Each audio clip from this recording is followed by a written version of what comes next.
Hello, welcome to Jason the Old Millennial. My name is Jason, speaking to you here in my basement in the great state of Kansas. And this video I was going to show some vinyl that I bought recently. I just recently started buying vinyl and buying CDs and trying to start my collection of music. I see so many people on VC, of course, have tons and tons of vinyl and CDs, and it's very impressive, and I just, enjoy seeing that so much. I wanted to start doing that myself. So I got 3 vinyls that I bought recently, and I am obviously a very amateur vinyl collector and all that. Most people, have these hundreds of, albums, collections, and I'm starting from scratch. So a lot of times I watch a lot of people's channels. Of course, they're continually still buying. They have so many, yet they're still buying more, and they show that off on their channel. My channel is a little different because you're watching me buy vinyl for the first time, so I'm just barely adding to my collection. In fact, I have 3 vinyls that I bought, and this is number 7, 8, and 9 in my collection. So I got 9 now in my vinyl, so almost got 10 at the moment, and it is getting kind of addicting. Every time and like I said, I don't go to record stores I don't know. I'm sure that I have to go to Kansas City or something to find maybe some good record stores to go to. I just been going to Walmart and looking at what they got, and they have a very small collection of vinyl and CDs. So, but since I'm starting from zero, or I was, I still find something usually that I would like to get there. And so I suppose at some point all my resources would be gone there, and then I'll have to look somewhere else or buy on Amazon. I haven't bought on Amazon yet, but that's obviously an option I can do at some point. So this is a video just showing just my initial reaction to some vinyl that I bought and what I thought. First one I got was Are You Experienced by the Jimi Hendrix Experience. Of course, Jimi Hendrix there in the middle. There's the 3 members there in the back. I believe it was Noel Redding on guitar and Mitch Mitchell on drums. Which one's which, I don't know. They look kind of similar. They all have the afro kind of look in all 3 of them. These 2 almost look exactly alike to me. I'm like, man, these guys they all kind of have the same look. This is like the essential psychedelic rock album I feel like you had to have. And I had it on my top 100 favorite albums list. This came on. I forgot to look at where it was at, but it was fairly low on the list. It wasn't super high, though I really liked the album. It has some of his best songs, and I think Jimi Hendrix is the best guitar player I've ever heard. I mean, when I listened to this album, I'm still just amazed. This came out in 1967. It's like, I still can't believe this came out in 1967. Like, this guitar sounds absolutely amazing. And it's like better than anything I hear today.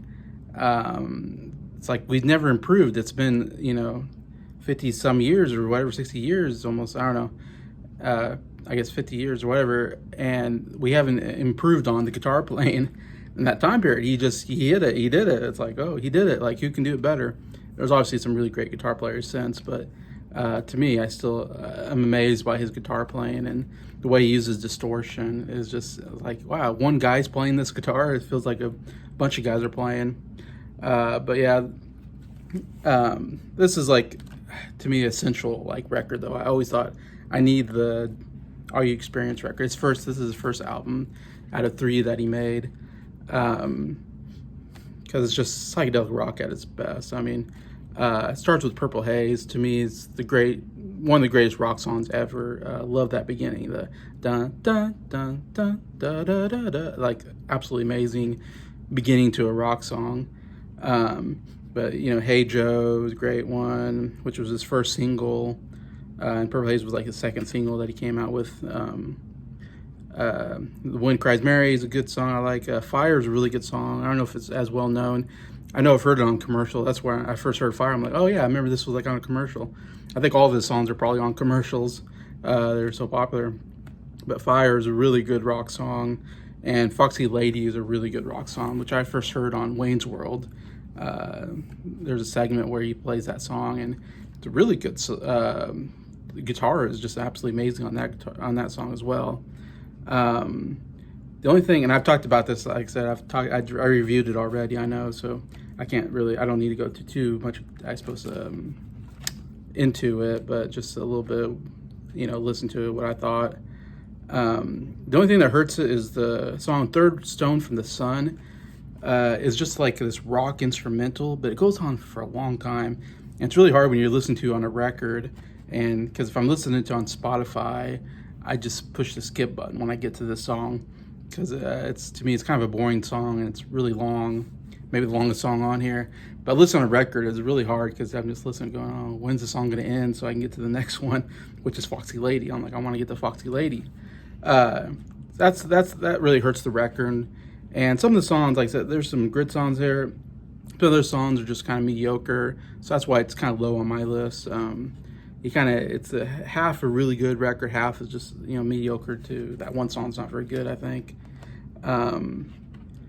But anyway, I love of course, cover's so psychedelic. You gotta love that. Love this guy's blue striped pants. You can only wear that in the '60s or maybe '70s. You can't wear those clothes anymore. It just doesn't work anymore. Jimi Hendrix has like these eyes on his shirt there, it looks like, or something, or maybe it's just a design there. They have scars, all kind of this. Of course, the picture itself is distorted a little bit, and there's some weird colors in there. I'm not sure, they did something with the color grading, I'm sure. And Jimi Hendrix is such a also fashion, kind of cool fashion almost icon. In the clothes he'd wear, he wore the bandanas around his head, I believe, and he wore the fluffy shirts, I believe, and just these very hippie type outfits. It was really great watching him back in the day, anyways. But yeah, still I think an album seems like a must-have if you're collecting vinyl to me. Next album, of course, is "Let It Be" by the Beatles. A must-have, of course, if you're a Beatles fan. Definitely one of my goals is to collect everything Beatles, not just their albums, but everything almost that they've come out with, best of collections and anthology. I would love to kind of collect as much as I can on the Beatles. Is definitely something I want to do. So, of course, I saw this. Anytime I see a Beatles album at Walmart, I was like, yeah, I need to get this. So I got this last time I went down there. Of course, it's maybe down there is maybe one of the most uncreative album covers for the Beatles.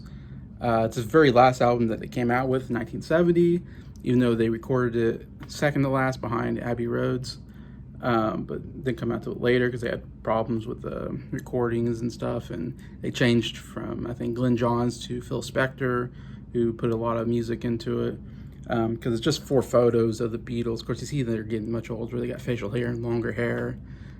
So definitely you see really evolution between that and 1963 when their first album came out.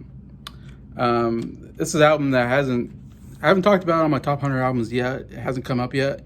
It will come up. It's one of my favorite Beatles albums, so it's pretty far up there on my list, and I'll eventually talk about this album more and my thoughts of why I like it so much. But I feel like it's an underrated album. Some people have this much lower on the list than mine, and it's seen as not one of their best. And I don't know, I'm like, this is one of their best. I mean, if you have Let It Be. If you have Let It Be and The Long and Running Road on your album, I mean, it's one of the greatest albums of all time. Those are, to me, some of my favorite songs of all time. I mean, absolutely love those 2 songs. But then you got like Two of Us, Across the Universe. I mean, just really great songs. Get Back, I think it's a nice rock song. Besides some other ones, but I mean, those themselves are just really great. I think what hurts the album, 2 things hurts the album for a lot of people. I think one, they shouldn't have added Maggie May and Dig It, or 2 really, you like, what's Maggie May and Dig It? Those are such strange, obscure Beatles songs. And they're not really songs, it feels like. It feels like it was just them in the studio just jamming and just making things up, I think. And it was during while they were recording things, and so it was on the recording, and so I don't know why they threw it in there. It's like only barely above a minute, I think, long each one. That helps it. That's not very long, so you can get through them. But they're definitely like the worst songs they've ever put on an album, because it doesn't feel like there really are songs that they meant to put on an album. So those two definitely heard it, I think. And like One After 909, I don't think is a very good song. It's one of the clunkers. And but everything else is pretty good to excellent. I mean, really, really excellent on this album. I know a lot of people also, second thing is everybody complains about The Long and Winding Road, which is one of my favorite songs of all time, and one of my favorite Beatles songs. They say Phil Spector came in and he threw this whole orchestra behind it and put in different sound effects, I think, and people don't like this. I've heard a lot of people put this at the bottom of their list of least favorite Beatles songs, which just shocks me because I think it's so good. And it's because they think Phil Spector put too much music into it. And I disagree. I love the orchestra music. It's beautiful. And if you listen to my channel, I love orchestra music when it's combined with rock music or ballads. And, you know, I love violins and cellos. So beautiful if you get a really good arrangement. And so I think it's a beautiful song. I love everything that's put in it. So I kind of disagree with all that. I know a lot of people don't like all that, so that's why it's down on a lot of lists. I know Paul McCartney came out with the Let It Be Naked album a while back, which is interesting because he does the album a little bit differently. He takes out Dig It and Maggie May, which is a good choice. I think in like The Long and Winding Road, he takes out all the extra music that Phil Spector put in. And then he puts in Don't Let Me Down, which they recorded at the same time as this album, which a lot of people said that should have been on the album, which I love that song. That song was on this album. It would have been an even better album. So I agree. I wish that was on there. Instead, they just put it out as like a B-side single, unfortunately. I think maybe To Get Back or something like that was maybe the A-side. So that was some good changes, but still, I love this album. One of my favorites, anyways. Must have if you're a Beatles fan. Last album I have is maybe one people don't care much about that are on the VC. I don't know, but it's Equal by Ed Sheeran. Interesting cover. Ed Sheeran's all of his albums are a symbol like this. What do you call it? I forget the word, but first album was a plus sign. And I think he had one that's divide and one that's X, which is like the time symbol. And then now this is his fourth album. Came out just last year. When I did my top 10 desert albums, I had to pick one from this decade. I picked this album for my favorite album from this decade, though I haven't really listened to hardly any albums in this last decade, the 2020s or whatever.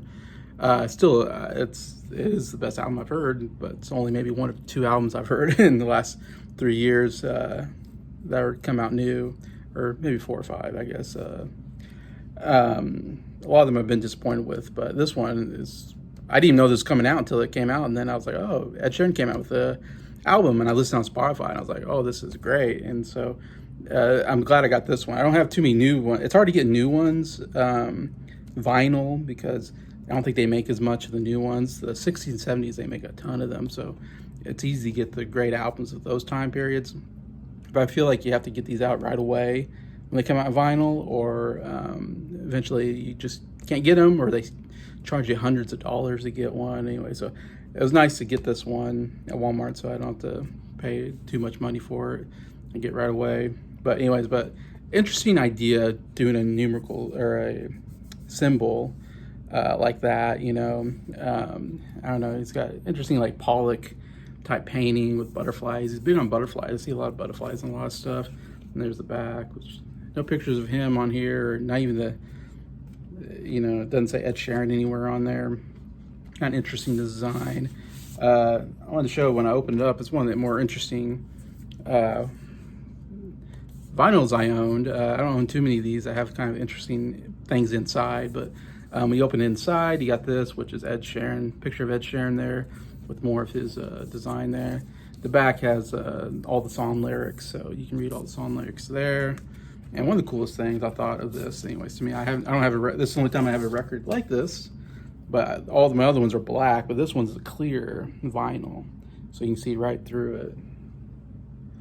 kind of cool. I like that. It's something different. It said limited edition, limited clear vinyl. I don't know. So it's like, oh, maybe I have something kind of rare and cool. I don't know. But yeah, I'm a big fan of Ed Sheeran. Have been since I first saw him on the Tonight.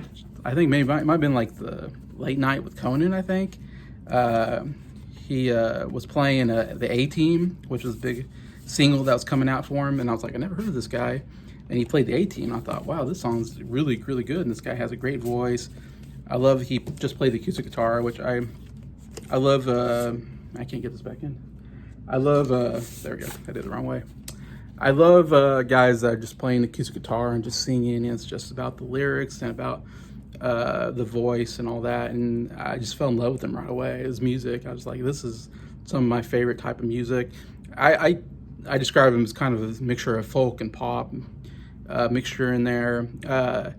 He also, what I don't like about Ed Sheeran, I'll say my biggest criticism is a lot of his albums, he does a little rap. He has some songs where he's rapping it, and I was like, it just ruins it because I'm not a rap fan.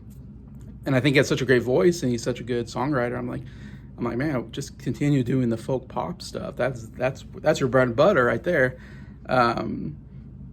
So I don't know if that's why people don't like him, or they just think maybe he's too popular. Sometimes you get so popular, people start not liking you. I don't know. It's a weird thing where it's like oh yeah, that guy, he's just, he's everywhere. He's on TV too much. His music's played on the radio too much. I don't like him. I don't get that. It's like, if he's good, he's good. And I think he's good. Really talented singer-songwriter, one of my favorites. And what I like about this album, Equal, it's a really good pop album if you like pop music, and I really like pop music as well. He doesn't do as many of just him, and like I said, early his work, it seemed like it was just him and acoustic guitar, and I love that. This album wasn't so much him and acoustic guitar. It seemed like he did a lot more production in it, and there's a lot of good fast-paced pop songs here. And there's a couple of ballads too that are very excellent. I forgot to just say a couple of songs. This isn't in my top 100 favorite albums, only because I didn't listen to it till after I made that list. If I did, this would probably make it somewhere in my top 100. At some point, I'll have to redo my top 100 favorite albums, and this will definitely be in consideration. But the very first song, Tides, great opener, really great upbeat pop song. But the first 4 songs, excellent. Tides, Shivers, First Times, Bad Habits, The Joker and the Queen's, excellent. But I don't think there's a bad song in here. I enjoy every song, and he doesn't rap on any of them. I was gonna say, that's my favorite part of the album, is I don't have to endure a song where he's just rapping, and I'm like, oh man, that doesn't sound very good. It's unfortunate. So it's good that it's all just these pop songs, and they're all really excellent. First Times is my favorite on here. Really well-written song about, remember the first time we kissed, remember the first time we did this. And I can't wait for many more first times. Really well-written love song anyways, just in my opinion. So I recommend this if you like pop music. Equals by Ed Sheeran anyway. So that's my 3 albums I've bought recently. Tell me what you think about these albums, if you will. Do you have them? What's your favorite of them? Love to hear the comments or read the comments. And just thank you for watching the video. Thank you for liking it. And just thank you to all the subscribers for supporting the channel. I really appreciate you. Have a good day.